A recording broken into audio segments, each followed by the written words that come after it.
Special investigation unit CIA की team ने अहले खाना को यरगमाल बनाकर घरों में डकैतियां करने वाले 2 रुकनी गिरोह को गिरफ्तार कर लिया। यहां आपको खबर दे रहे हैं कि स्पेशल इन्वेस्टिगेशन यूनिट CIA की टीम ने अहले खाना को यरगमाल बनाकर घरों में डकैतियां करने वाले 2 रुकनी गिरोह को गिरफ्तार कर लिया।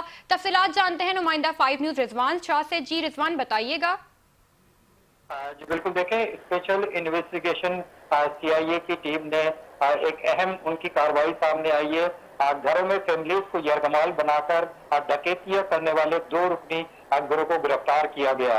इस हवाले से SSP SIU अमजद शेख है, उनका ये कहना है कि जो गिरफ्तार मुल्जिमान है उनमें सिराज और काशिफ शामिल है, जबकि जो गिरफ्तार मुल्जिमान है उनसे 24 लाख रुपए नकद भी बरामद हुए। SSP का मजीद कहना है कि मुल्जिमान से हाउस रोबरी की दर्जनों वारदातों का भी इंकशाफ हुआ है, जबकि पुलिस और मुल्जिमान के दरमियान फायरिंग का तबादला भी हुआ था, जिसके बाद ये गिरफ्तारी अमल में आई है।